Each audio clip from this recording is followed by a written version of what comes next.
In this video we are going to work on variable arguments. मैंने बोला हम इस वीडियो में काय के बारे में बात करेंगे, variable arguments के बारे में बात करेंगे.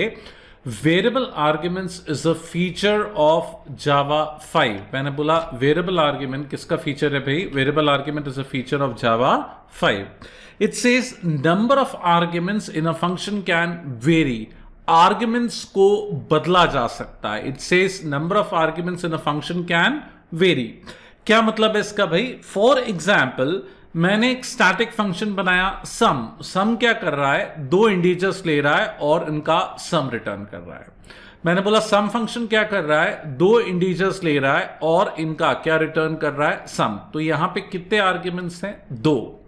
Now let's take another example. एक और सम फंक्शन है जो तीन आर्ग्यूमेंट्स है और उनका क्या रिटर्न कर रहा है? सम रिटर्न कर रहा है. एक और सम फंक्शन है जिसमें चार आर्ग्यूमेंट्स हैं, चारों का क्या रिटर्न कर रहा है? सम रिटर्न कर रहा है. तो भाई ऐसे तो कितने भी आर्ग्यूमेंट्स हो सकते हैं. दो का सम, तीन का सम, 4, 5, 6, 10, 100 कितने भी आर्ग्यूमेंट्स हो सकते हैं. तो जावा 5 से पहले क्या होता था? जितने आर्ग्यूमेंट्स होते थे उतनी बार आप फंक्शन को रीराइट करते थे. मैंने बोला जावा 5 से पहले क्या होता था? जितने आर्ग्यूमेंट्स होते थे उतनी बार आप फंक्शन को क्या करते थे? रीराइट करते थे. लेकिन जावा 5 में ये फीचर आया वेरिएबल आर्ग्यूमेंट्स का. ये बोलता है number of arguments in a function can very. Arguments को बदला जा सकता है. मैंने क्या बोला? आर्ग्यूमेंट्स को बदला जा सकता है. इसका सिंटैक्स थोड़ा अजीब सा है. इसका सिंटैक्स क्या है? डेटा टाइप के बाद 3 बार डॉट, उसके बाद क्या? वेरिएबल का नाम. मैंने बोला डेटा टाइप के बाद क्या? 3 बार डॉट, उसके बाद क्या? वेरिएबल का नाम. ऐसा कुछ. इंटीजर 3 बार डॉट, 2 डॉट्स नहीं, 1 डॉट नहीं, 3 बार डॉट लगाना पड़ेगा. उसके बाद क्या? वेरिएबल का नाम. अंदर से वेरिएबल आर्ग्यूमेंट्स एक तरह की एरे का काम करती हैं, एरे का सुपरसेट है रादर. वो कैसे? अभी हम एग्जाम्पल में देखते हैं कि भाई ये एरे जैसे क्यों काम करती है या एरे का सुपरसेट क्यों है. वेरिएबल आर्ग्यूमेंट्स पे काम करने के लिए कुछ रूल्स है. पहला रूल है एक फंक्शन में केवल एक ही वेरिएबल आर्ग्यूमेंट होगा. There can be only one variable argument in a function. मैंने क्या बोला? There can be only one variable argument in a function. दूसरा रूल क्या है? This should always be the last argument in the argument list. Argument list में हमेशा last में होगा. इसके पीछे कोई दूसरा आर्ग्यूमेंट डिक्लेयर नहीं कर सकते. आगे जरूर कर सकते हो, पीछे डिक्लेयर नहीं कर सकते. इसको हम एक एग्जाम्पल के थ्रू समझते हैं. फॉर एग्जाम्पल मैंने क्या किया? एक स्टैटिक फंक्शन लिखा, पब्लिक स्टैटिक इंटीजर सम में मैंने एक वेरिएबल आर्ग्यूमेंट पास किया नम. क्या वेरिएबल आर्ग्यूमेंट पास किया? नम. अब मैंने क्या बोला? एक वेरिएबल लिया sum is equal to 0, loop चलेगा. मैंने बोला वेरिएबल लिया sum is equal to 0, loop चलेगा. नम की लेंथ बराबर. तो हां भाई, आप वेरिएबल आर्ग्यूमेंट के साथ लेंथ प्रॉपर्टी यूज कर सकते हो. वेरिएबल आर्ग्यूमेंट के साथ लेंथ प्रॉपर्टी यूज कर सकते हो. Sum plus equal to what? Num of I. तो मैंने सारे आर्ग्यूमेंट्स को सम कर दिया. किसमें? सम नाम के वेरिएबल में. और मैंने सम को क्या कर दिया? रिटर्न कर दिया. और मैंने सम को क्या कर दिया? रिटर्न कर दिया.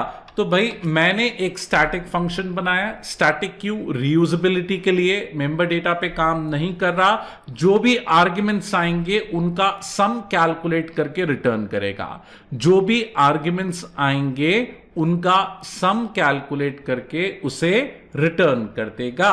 रिटर्न टाइप इंटीजर है. लूप चलेगा कितनी बार? जितने आर्ग्यूमेंट्स आए हैं. ध्यान देने वाली बात, आर्ग्यूमेंट्स कैसे पता चलेंगे? लेंथ प्रॉपर्टी के थ्रू. कौन सी प्रॉपर्टी के थ्रू? लेंथ प्रॉपर्टी के थ्रू. हमने सारे आर्ग्यूमेंट्स को सम अप कर लिया. किसमें? सम में. और सम को क्या कर दिया? रिटर्न कर लिया. स्टैटिक फंक्शन को 3 तरीके से बुला सकते हैं, क्लास के थ्रू, ऑब्जेक्ट के थ्रू, और इसी क्लास का है तो डायरेक्टली. तो मैंने सम को डायरेक्टली पास कर दिया. और मैंने कितने आर्ग्यूमेंट्स पास किए? 3. तो हां भाई ये 3 आर्ग्यूमेंट्स पे चलेगा. और मैंने कितने आर्ग्यूमेंट्स पास किए? है ना, मैंने कितने आर्ग्यूमेंट्स किए? 0 पे भी चलेगा. और मैंने कितने आर्ग्यूमेंट्स पास किए? 5 पे भी चलेगा. तो ध्यान से देखें, आर्ग्यूमेंट्स को बदला जा सकता है. 3 पे भी चल रहा है, 0 पे भी चल रहा है, 5 पे भी चल रहा है ना. Number of arguments in a function can very. क्या बोलते हैं इस फीचर को भाई?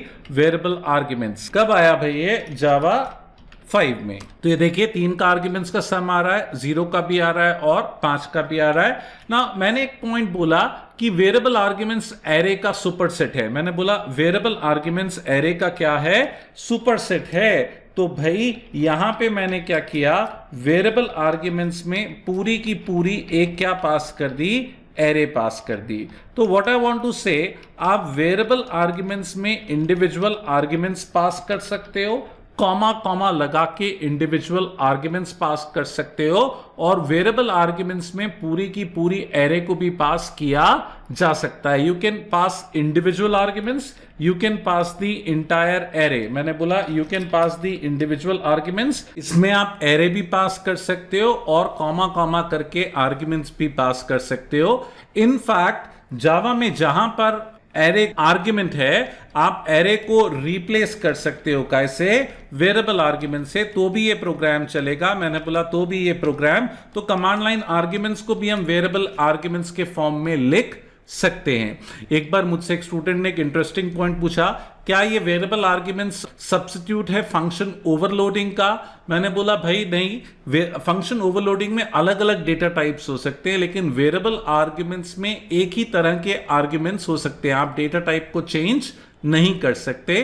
तो this is the concept of variable arguments introduced with Java 5।